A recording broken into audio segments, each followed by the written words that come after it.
What is up, YouTube? I hope you guys are having a wonderful day.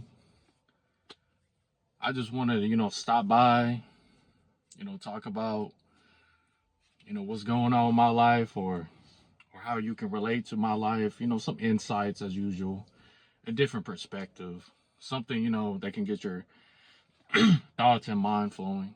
So let's get right to it. So let me get comfortable for the subject. All right. I came to accept last night that most average people are haters. Like, let me break it down as in like what I mean as in like average before you start evaluating, dissecting yourself as an average person. When I say average, I'm speaking of the lifestyle of the common consumer American citizen here in America. Excuse me, I just left the gym. I drank a lot of water. I'm kind of out of breath right now. The common American citizen consumer here in America is living a very rich, abundant, comfortable life that most people in other countries dream of.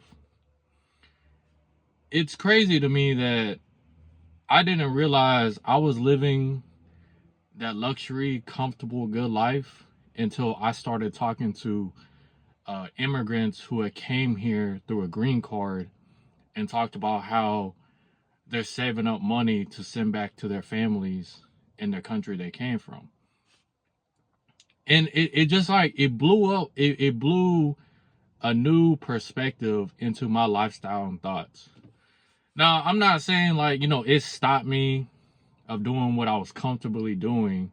It just made me think about the amount of time, resources that I've wasted and not utilized to create more value than I have currently right now.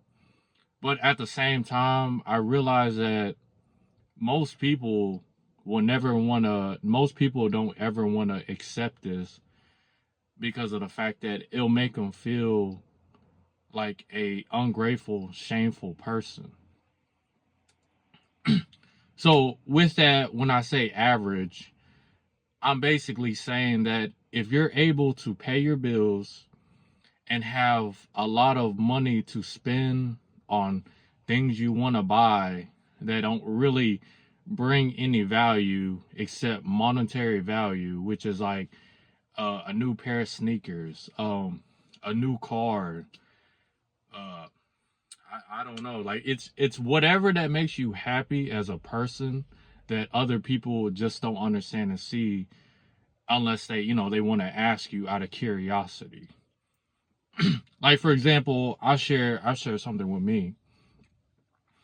I found the value of buying guns, buying books, and buying video games, especially old nostalgic video games like PS2 and PS3 games. I invest a lot into like supplements, a lot of like aftermarket parts for my firearms, and let's see what else. And a lot of books that I feel or may not be discontinued in the next 10 to 20 years. Like, for example, 48 Laws of Power is on my list of books that I need to buy just because I've listened to the audiobook, but I have not read it in person. And I'm kind of like one of those types of people that I gotta have the physical copy. Even though we live in a digital age and it's more convenient to have something more digital. Yes, I understand, I acknowledge it, but it's just something about that physical copy, it just feels different. I don't know how to describe it. But with what I'm saying is, with these people who live a average lifestyle here in America, and them not being grateful and utilizing their environment, situation, and their resources, they tend to attack and see other people that who are actually utilizing their resources and actually doing something for themselves and leveling up as like a personal attack, to where they have to strike on it. But if you have enough wisdom and common knowledge with how a hater operates, it's that most haters really hate themselves, and they're really stuck in this loop of just comforting their emotions, comforting themselves with money, food, consumerism, as if like it's gonna make them more happy. It mind boggles me that I've met too many people that that are overweight, that don't really take their health serious, or the most toxic, pitiful people I've ever met in my life. And that's not even a fat shame anybody, honestly. It's just what is the word I'm looking for? Pattern recognition. That's what I've heard in my past lifetime. Not to say I'm biased, but let me ask you something. If a morbidly obese person came with you with a business opportunity, would you trust them as a business partner? Or would you trust that guy who's physically fit, who has good hygiene, take cares of himself, but he's homeless?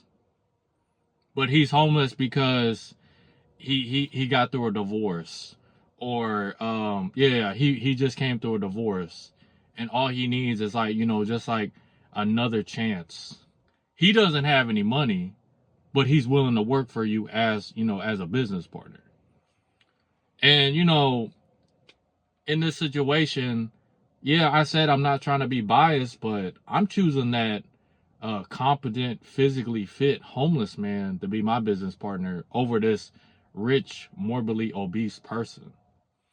Just because of the fact that it's gonna be more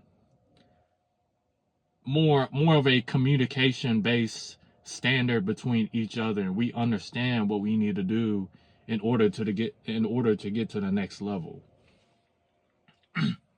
Now, not to say that there's not any bad people in the fitness industry or who are physically fit, because if you take the healthy pill, as what I call it, or as what people say, the halo effect, you'll realize that good looks doesn't equal a good person.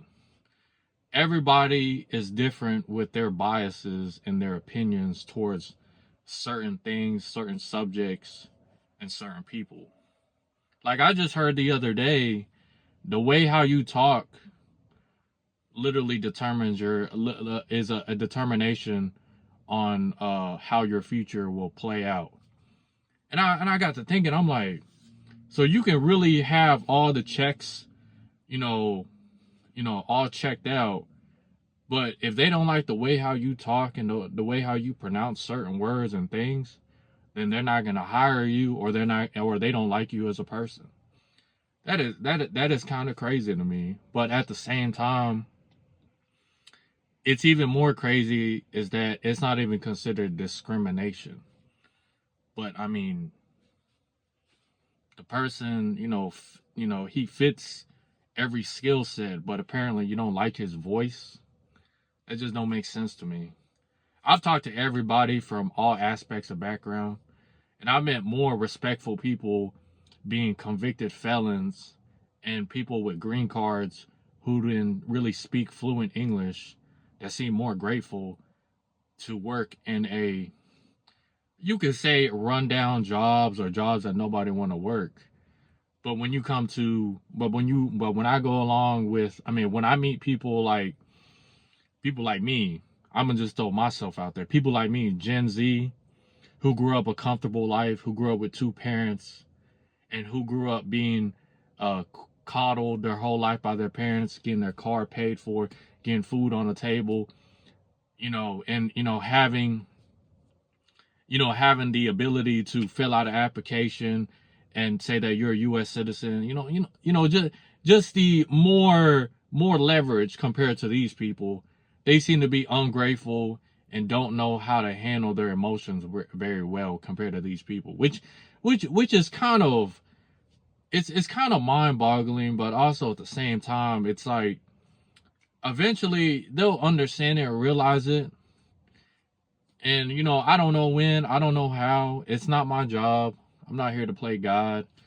But at the same time, this is really about a phone call I had with a friend last night. Whoa, my bad. He's a coworker. He's not really a friend. And it just rubbed the wrong way, the way how I said something to him. And he just acted like he had the authority, the value to even put his input in it, as if like like he already did what I did, or he's already in good shape to even do it. In my mind, I'm thinking, bro, this guy don't know what he's talking about. And I could already tell he was having a lot of self-esteem and health issues because of the fact that he can't even go to the gym by himself. The last time he went to the gym was like 2 weeks ago with his girl, and he said he stopped going because of his not his girl, his wife, because of his wife. And I'm sitting there thinking, I think you have to lead the way as a man, since you're the one in a relationship leading everything. I think you have to show her how to, do this and do that. But he just don't understand that. He's what I call, quote unquote, beta male provider, unfortunately. And I'm not trying to hate on him, downplay him. It's just that it's kind of cringe that the things I learned throughout the red pill manosphere and this red pill content is actually true. It's like, am I really living in an illusion, or is this like a joke? But really, you can't do nothing but except like feel bad for these people. They don't realize like how good they have it, and they don't realize the more comforting they are, the more miserable they become. Like when it comes to not being average, like how these influencers say, I don't be average, what they're really saying is start thinking about things that most average people here in America don't do. Like, for example, a first step would be figuring out how to take care of your health, either be physical or mental health, how to learn financial literacy, how to learn how to cook, so that way you can save money. Like it's the resources are here, but it's just the fact that people don't utilize and take action to do so. But with that, I've been ranting, talking. Hope you guys like the video. I'll see you guys later.